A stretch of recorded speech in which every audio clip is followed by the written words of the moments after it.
حضرات علماء کرام، محترم بزرگوں، عزیز دوستو، کئی مرتبہ اس مسجد میں حاضری کا اتفاق ہوا. سرگودا شہر میں اکثر اتفاق ہوتا رہتا ہے، مگر یہ بیچ میں 2-3 سال جو گزرے کچھ تعطل پیدا ہو گیا، کچھ ڈھیلے پڑ گئے لوگ. آج بھی اگر مولوی صاحب نے کہا نعرہ لگاؤ تو سارے نعرہ اس طرح لگا رہے تھے جیسے بھوکے بیٹھے ہوں. تمہارا گناہ نہیں، ڈیپو کا آٹا کھاتے ہو نا.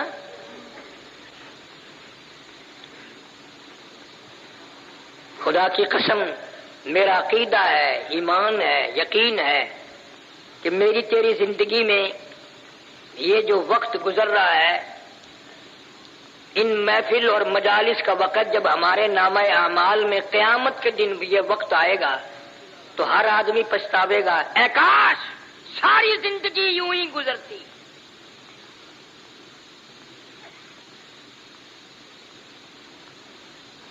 حدیث پاک میں آتا ہے کہ انسان اتنا افسوس کریں گے، ہاتھ ملتے ملتے اپنی ہتھیلیوں کی کھال اتار دیں گے.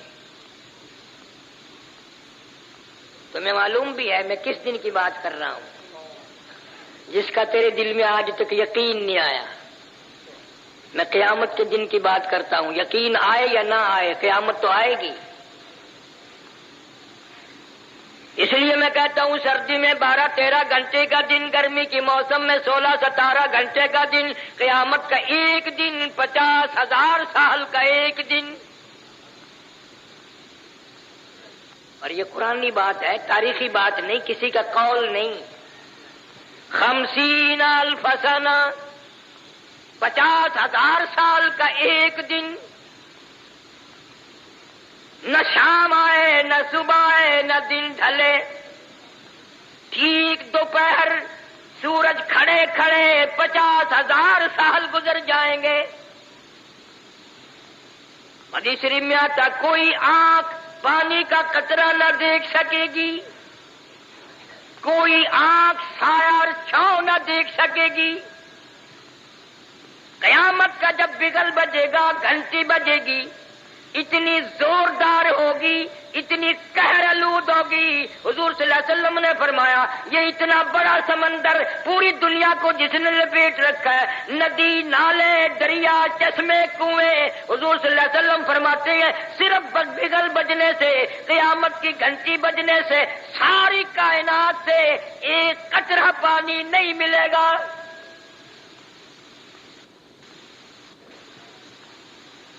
قیامت کی گھنٹی بجتے ہی سارے سمندر خشک، دریا ختم، ندی نالے ختم، کنویں چشمے ختم.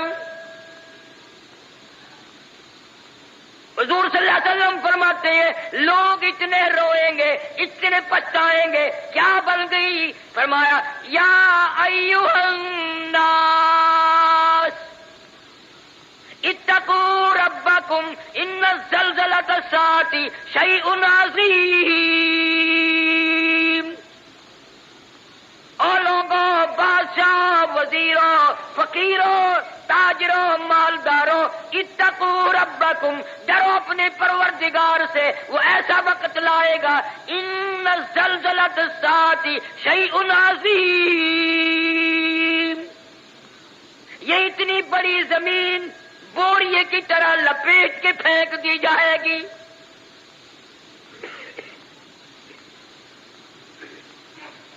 اذا الشمس کورت، سورج بے نور ہو کر زمین پہ گر پڑے گا. وَإِذَا النُّجُومُ انْكَدَرَتْ، ستارے ٹوٹ ٹوٹ کر دھڑام دھڑام سے زمین پہ گر پڑیں گے. وَإِذَا الْجِبَالُ سُيِّرَتْ، یہ اتنے وزنی پہاڑ کپاس کے گالوں کی طرح ہوا میں اڑتے پھریں گے. وَتَكُونُ الْجِبَالُ كَالْعِهْنِ الْمَنفُوشِ، پہاڑوں کا وزن ختم، زمین کا وزن ختم، دریا، ندی، نالے، سمندروں کا پانی ختم. حدیث میں آتا لوگ اتنے روئیں گے آنکھوں سے پانی ختم ہو جائے گا، خون کے آنسو نکلیں گے. اتنا خطرناک وقت ہوگا، اتنا بھیانک وقت ہوگا، اتنا تباہ کن وقت ہوگا. مسلم شریف کی روایت ہے، فرمایا ایک آدمی کی زبان اتنی مارے پیاس کے باہر لٹک جائے گی اس پہ 18 آدمی کھڑے ہو سکے.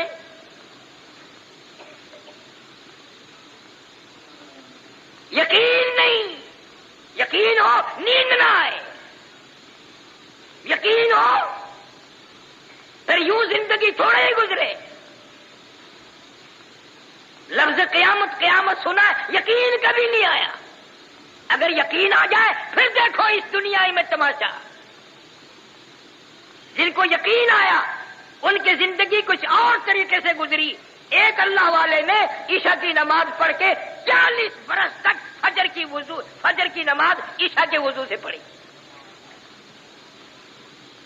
امام اعظم رحمت اللہ علیہ نے 40 سال تک عشاء کے وضو سے فجر کی نماز پڑھی. اس کو یقین آیا تھا کہ موت آئے گی، قبر آئے گی، قیامت آئے گی، اللہ پاک کے سامنے پیش ہونا ہوگا، یہ منہ خدا کو دکھانا ہوگا.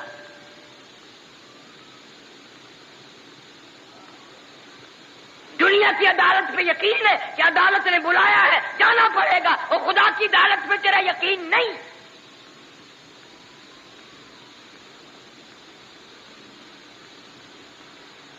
مدنی کریم صلی اللہ علیہ وسلم کی سیرت طیبہ کا جلسہ ہے. اصل سیرت تو یہ ہے کہ آدمی بیوی بچے چھوڑ کر، خاندان چھوڑ کر، دکان مکان بنگلہ کوٹھی چھوڑ کر ایسی طرف جاتا ہے واپس کبھی نہیں آیا. آج سردی کا موسم آ رہا ہے، رضائیوں کی تیاری ہے، گرم کپڑوں کی تیاری ہے، عورتیں بچوں کے سویٹر وغیرہ تیار کر رہی ہیں.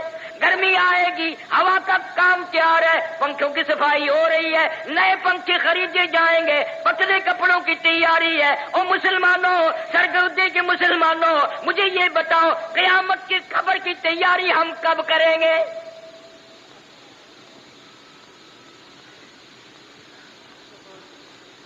سردی کا موسم آ رہا ہے، منہ پہ کپڑا ڈال لیتے ہیں، سوتے وقت ٹھنڈ آ جاتی ہے پچھلی رات. یقین ہے صبحوں کی میں یہ کھیس اتاروں گا میرا منہ کھلے گا، میں یہ کمبل اتاروں گی میرا منہ کھلے گا. دروازہ کمرے کا بند کرتے ہیں، یقین ہے صبحوں کی دروازہ کھولیں گے، باہر نکلیں گے، کپڑا بھی اتاریں گے، منہ کھل جائے گا. اس پر کبھی یقین نہیں آیا ایک دن کفن میں یہ منہ ایسا چھپے گا قیامت آ جائے گی، کھلے گا نہیں، کھلے گا ہی نہیں.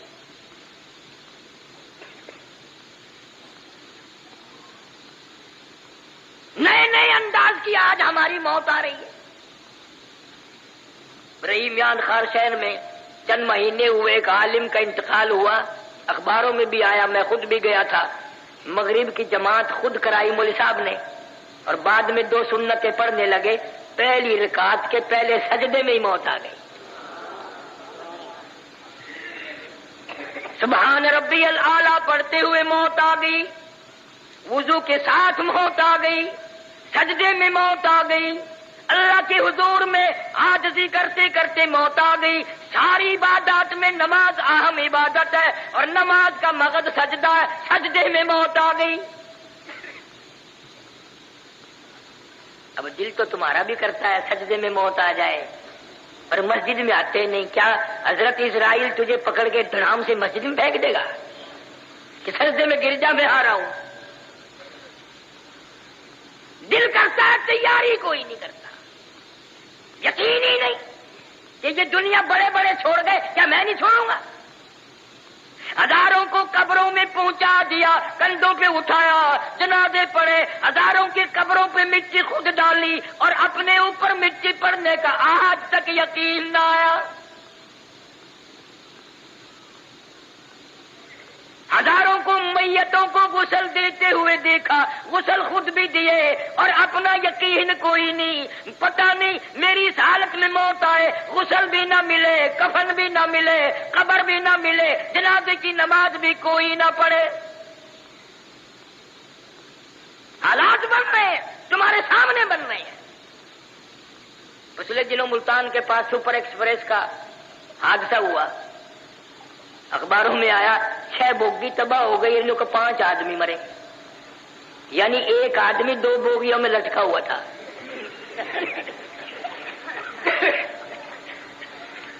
6 بوگی ہے تباہ اور 5 آدمی مرے، باقیوں کا کیا کیا، کہاں گئے پتہ نہیں، دریا میں پھینکے، پتہ نہیں کہ ٹبک بلڈوزر سے کھود کے اس میں دھکا دے دیا۔ ہاں ہاں، تمہارے سامنے ایسا وقت بھی آ جاتا ہے، نہ کفن، نہ قبر، نہ جنازہ، نہ غسل۔ تم اپنے مقدر پہ کبھی نہیں روتے، پتہ نہیں کس حال میں وقت آئے گا، کہاں آئے گا۔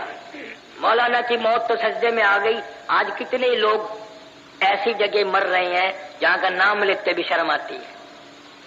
ہمارے ملتان میں اخباروں میں آیا، اور میں افسر کو جانتا تھا، بہت بڑا افسر تھا ایک محکمے کا، خدا کی قسم زنا کرتا کرتا لڑکی کے اوپر ہی مر گیا، اندازہ لگا۔ شراب پیتے ہوئے لوگ مر رہے ہیں، حرام کھاتے ہوئے لوگ مر رہے ہیں، اور گانا بجانا کرتے ہوئے یہ تو اکثریت مر رہی ہے، افسوس کسی کو نہیں۔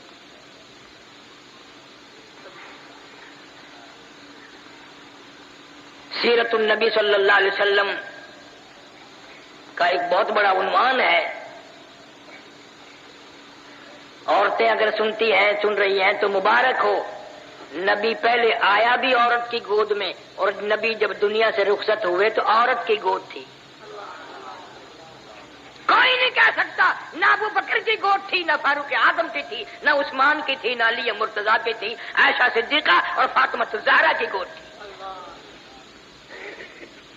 نبی تشریف لائے ایسے خاندان میں، حضرت کے والد کا کیا نام ہے؟ حضرت عبداللہ۔ تم نے کبھی سوچا ہے وہ کیسا جوان ہوگا؟ اللہ پاک جل شانہ نے جب ساری کائنات کے سردار کے باپ ہونے کا شرف بھی اس کو بخشا ہوگا، وہ کتنا شریف ہوگا کہ امام الانبیاء کا باپ بنا دیا۔ ہمیں تمہیں تو پہچان نہیں، سیرت کی کتابوں میں لکھا ہے کہ ایک لڑکی یہودی حضرت عبداللہ کے چہرے پہ اس کی نگاہ پڑی مکے کے بازار میں، راستہ روک کے کہنے لگی نوجوان میرے ساتھ شادی کر لو۔ حضرت عبداللہ کنی کترا کے نکل گئے، بھلا جو امام الانبیاء کا باپ ہو وہ غیر لڑکیوں سے کیسے بات کرے؟ یہ تو ہمارا زمانہ ہے نا، چٹی داڑھی، سر ہل رہا ہے، قبر کی تیاری ہے، کالا برقع دیکھ کے ایویں ہینگنے جی میں گڈھا ہینگ دیو۔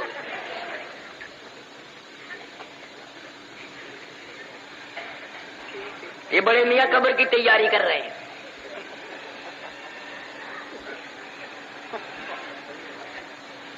حضرت عبداللہ کے چہرے پہ لڑکی کی نگاہ پڑی، نے کہا میرے ساتھ شادی کر لو۔ کوئی جواب سوال نہ دیا، نکل گئے۔ سال بعد حضرت عبداللہ کو اسی لڑکی نے پھر دیکھا اور کہنے لگی نوجوان یاد ہے میں نے شادی کی فرمائش کی تھی؟ کہ ہاں یاد ہے۔ تم نے میرے متعلق یہ خیال کیا ہوگا میں کوئی بازاری عورت ہوں، بگڑی ہوئی عورت ہوں، میرا کریکٹر خراب ہے، یہ خیال کیا ہوگا نا؟ فرمایا نہیں میں نے کوئی خیال نہیں کیا۔ کہنے لگی میں بازاری عورت نہیں، توریت کی حافظہ ہوں، میری توریت میں نبی آخر الزمان صلی اللہ علیہ وسلم کے باپ کی جو نشانیاں ہیں، تیرا ماتھا ان نشانیوں کی گواہی دے رہا تھا۔ تیرے ماتھے میں نور نبوت چمک رہا تھا، میں چاہتی تھی میری ساتھ شادی ہو جائے، اس نبی کی ماں میں بن جاؤں۔ اور کہنے لگی آج میں تجھ سے شادی کے لیے نہیں کہتی، کیوں؟ کہ تیرے ماتھے میں اب نور نبوت نہیں رہا، تیری شادی ہو گئی ہے اور وہ نور نبوت تم نے کسی عورت کے پیٹ میں منتقل کر دیا۔ یہودی کی لڑکی نے نبی کا باپ پہچان لیا اور تم نے آج تک نبی کو نہ پہچانا، نبی کا قرآن نہ پہچانا، نبی کے اصحاب نہ پہچانے، پتہ ہی نہیں، بس جو کسی کی مرضی آئی چل رہا ہے۔